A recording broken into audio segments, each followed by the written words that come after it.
Okay. So our last session today is Jeremy Buzzell, and Jeremy has been involved with our advisory board for a number of years, and he is in charge of accessibility and other duties for the National Park Service. And Jeremy's going to talk about the accessibility at the national parks, and you control, you operate how many, like over 100 parks? I don't remember. We have in the system over 400 parks. 400 parks. Yeah.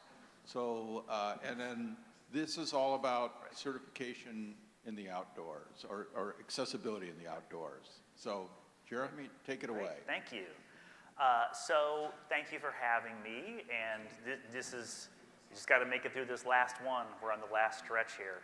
I am a white male of an undisclosed age with short brown hair, and I use he, him pronouns.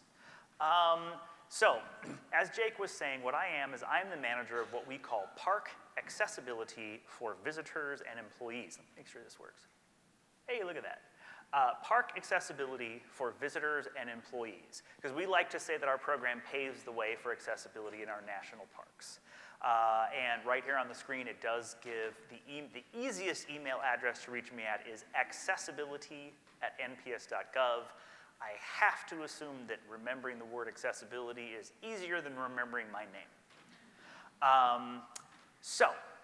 What I want to tell you about is, I'll start by telling you a little bit about the Park Service, because there is a lot of misunderstanding about what the Park Service is, how the Park Service operates, and it's very important to understand our approach to accessibility. We are an extremely decentralized organization. I couldn't have picked the worst word to use with this group of people. Yeah, we're desensitized. We are an extremely decentralized organization. Which means that really we have 400 different units that operate fairly independently. I am not a person who has somebody who works for me at every park or even in every region. I don't have a lot of money that I give out. I don't get to tell people what to do. We, in the Park Accessibility for Visitors Employee program, primarily provide technical assistance and training. And the reason that's an important role is because if you have a park that has a cave as your main feature, you're hiring people who know things about caves. You are not hiring people who know things about accessibility. So that's where we come in, right? Is the cave wants, the people who run the cave want to make that cave more accessible, and then they're going to turn to us because we have a cadre of subject matter experts who can provide training and technical assistance to them. However, one of the things I was asked to respond to is, so what are some of the changes that we are making in the Park Service? And I would say the number one change that we are making is a change in that model that I just described to you. I no longer want myself and my staff to be the people who, if a park says, how do I do this and make this more accessible, that we answer that question. I want to find someone in the local disability community to meet with that park and answer that question. Or I want to find an independent living center. Or I want to find a group of kayakers with disabilities if we're talking about kayak launches. So we're trying to get ourselves to a place where what we're really doing is we are connecting a park with a resource with people with disabilities. Okay? So that is one of the significant pivots that we are trying to make in our approach to things, because for decades and decades and decades, it was park has question, park calls this office gives answer. But the problem with that model is this, and here's why I will tell you the problem with the model. The number one question I get is, what's your favorite park? Which is Grand Teton, by the way. Sorry if you have a park in your state that you like. And then my number two question is, what's the most accessible park? And my answer to that is always Depends on what you want to do and who you are, right? Which means by definition, I can't answer the question of how to make things accessible. The people who work for me can't answer how to make things accessible, because accessibility is always going to be in the eye of the beholder. We want to make sure that everyone has an equal opportunity to benefit from what we call that aha moment that the park is supposed to give you. But we don't all have the same aha moment, number one. And number two, the barriers to our aha moment are not all the same. It is a very different experience hiking in a manual wheelchair versus hiking in a power wheelchair. It's a very different experience in navigating a trail using a cane versus navigating a trail using a service animal, right? So that's why we want to do a better job of connecting with the local disability community or large disability groups. Another pivot that we are trying to strongly make is, and I heard some of this in talks that came before, is I think everyone is really, really used to doing assessments of their accessibility, right? Are we meeting code? And we spent a long, long, long time doing assessments to decide whether or not we were meeting code. But when you have 400 parks and it ends up being $50,000 to $100,000 to do it per park, and you might be able to do one park every 6 months, we calculated like it's going to take us something like 50 or 60 years to get them all done. And then by the time you got those done, you'd have to start over, right? The other thing we found was that identifying our deficiencies in no way, shape, or form drove money to fixing them. We had simply identified our deficiencies. So another pivot that we have is we're going to chase the money, which means we want to find out where we've already decided to invest money, and we're going to Trojan horse accessibility into that, okay? And if I'm going to send a team of people out to assess a park, yes, absolutely, we should be able to tell the park where your problems are and the problems that you should fix. And when I talk about problems, I'm talking about barriers, and we're trying to be holistic in it. So we want to do that, like, what is this entry to exit experience from parking lot to bathroom to visitor center to trail to campground, et cetera, right? And we want to look at that experience and we want to figure out barriers. What are all the barriers that you would face if you have a physical disability, if you have an intellectual disability, if you have a vision disability, if you have a hearing disability? Let's make sure we look at it through all of those lenses. I want us to not only identify the barriers, but I want to identify the opportunities.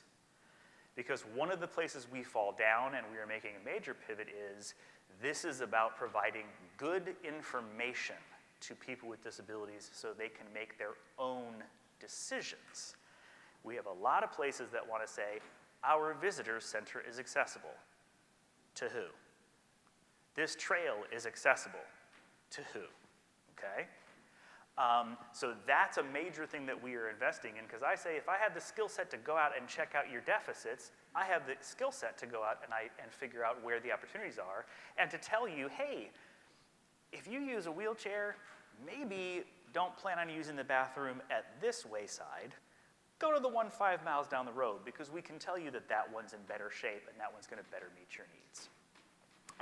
So we want to put more robust information on our websites, where we can not only tell people about the conditions on the ground so they can make their own decisions.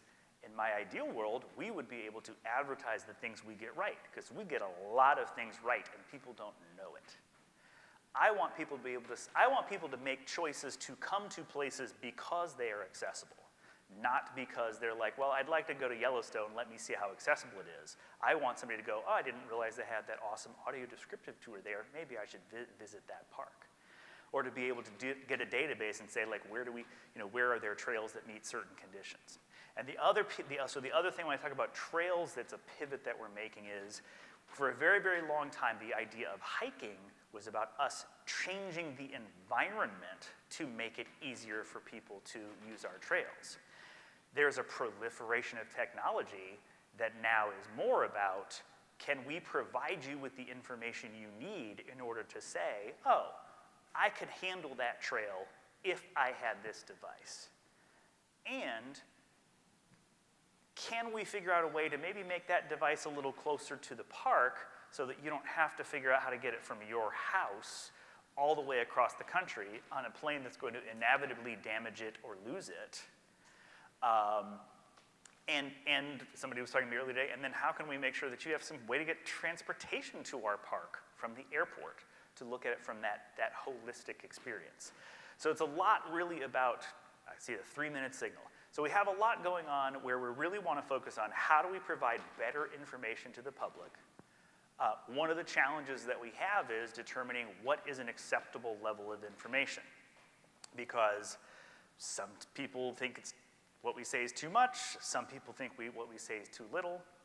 So we are looking for people who can help us better understand what is the right information at the right level of detail and in the right format that will speak well to the most people.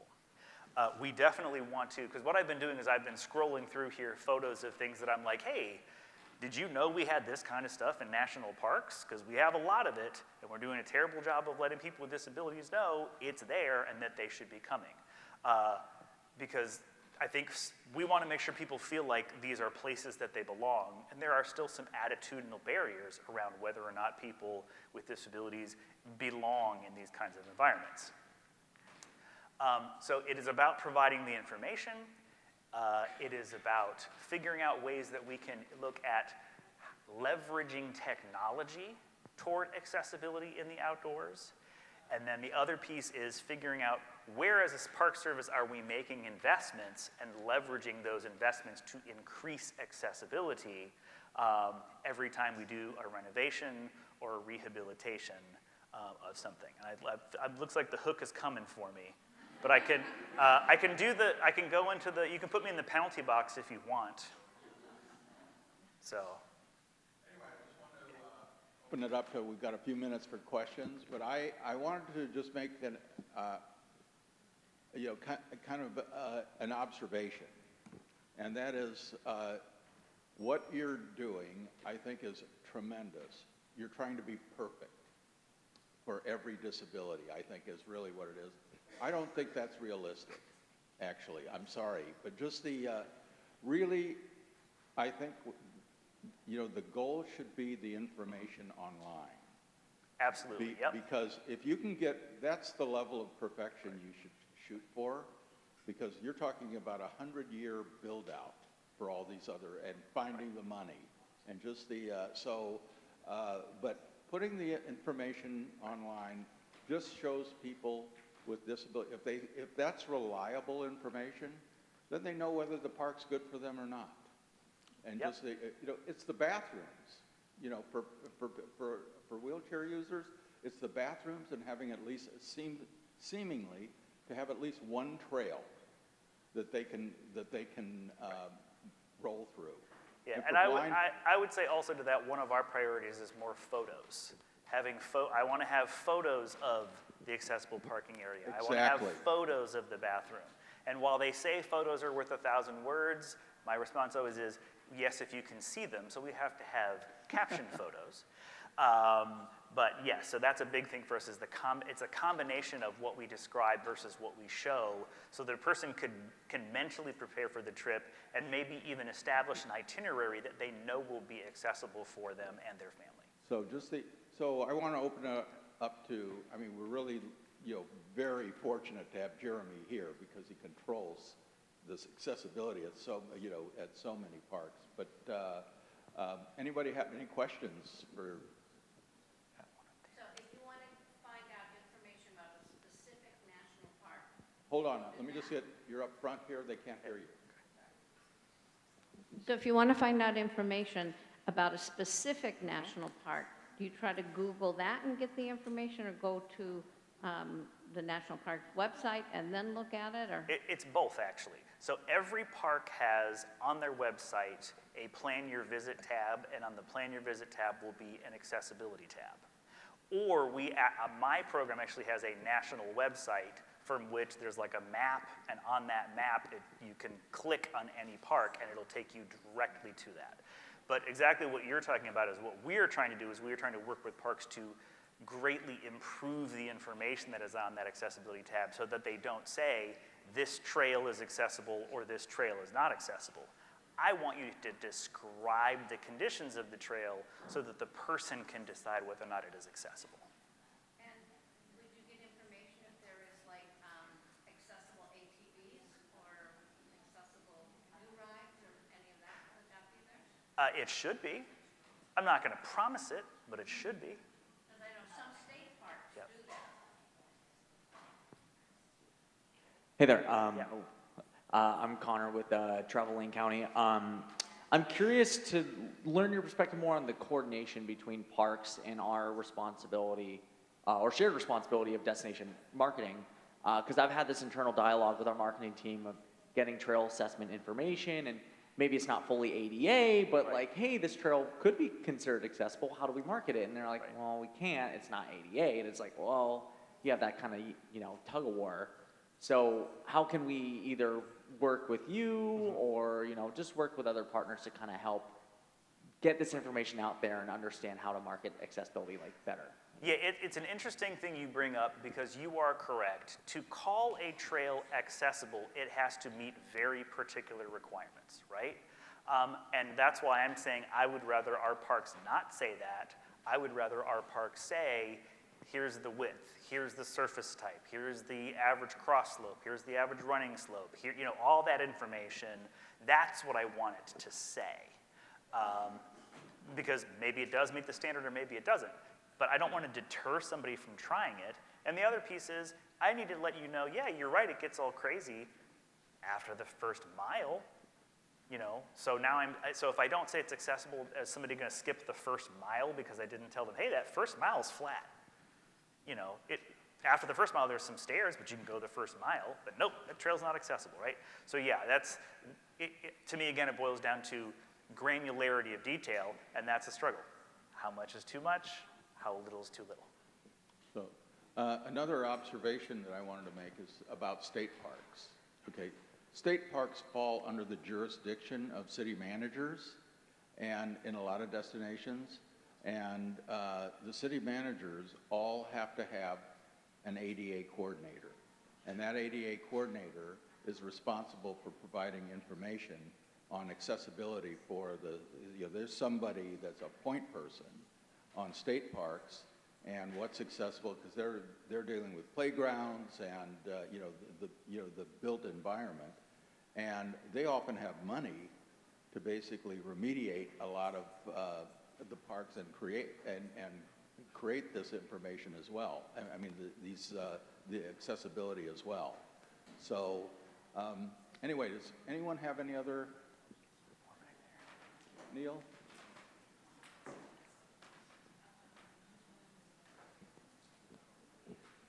I just wanted to add a word of caution about the ADA thing you just said, which is the ADA coordinator in a lot of cases is a city employee who's in charge of making sure the city doesn't get sued for ADA violations.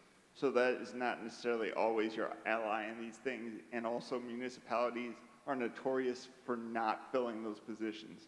I know that they're mandated, but a lot of times they don't exist. So just be mindful of that. Okay, thank you. I didn't know that. I thought they were forced to have someone. Okay. Anyone else?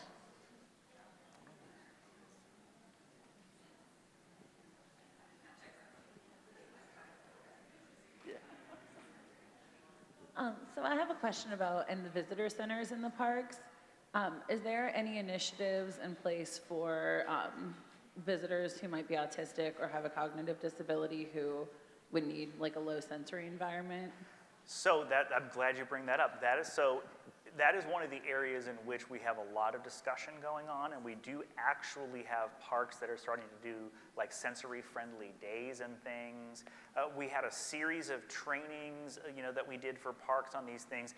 I'm not going to. I mean, we're right now just on the leading edge of saying, hey, we really got to be thinking about this more. But it is a topic of conversation, not just in my office, but we're getting parks come to us and say, hey, how could we be doing better about this? So we're getting there. So, anyway, anyone else? Erica. That's what I get for being last, because all the other people are like, No, you're done. Get off the stage. Thanks so much for your presentation. I think the whole coast is such a fan of your social team. And I know all the comments love your social media team. Like, bring the proper supplies, your flippy floppies turn into Yes, slippy yes. sloppies, and like all that. Like, it gets shared so much. And so I'm curious, like, how often your department works with that social team to start experimenting with messaging some of the information that is ready to go, and Right. like what the response has been in the comments and the engagement. Yeah. It's interesting you say that because I have had many people say to me, like, do you, like, know the person who does that? Which I do, but not, like, that close. So here's what I will give you as my hint when I say, like, we have a super decentralized organization, is that I will often find out about accessibility things because somebody will tweet it or put it on Facebook. So that is another thing that I'm saying, like, hey, we probably need to do a better job of this.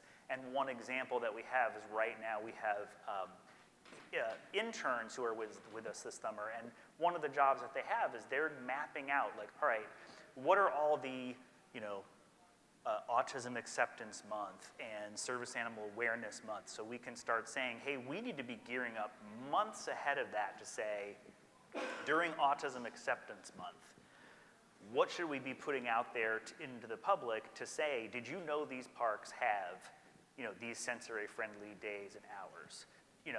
Did you know that, during Blindness Awareness Month, that these parks have these tactile models or these audio descriptive things? So I would say I'm actually behind it right now, but I had the same thought, which is like, no, I need to get ahead of it. Okay, I think that's it. We're going to have to wrap it up. And Jeremy, thank you very much for coming out. This is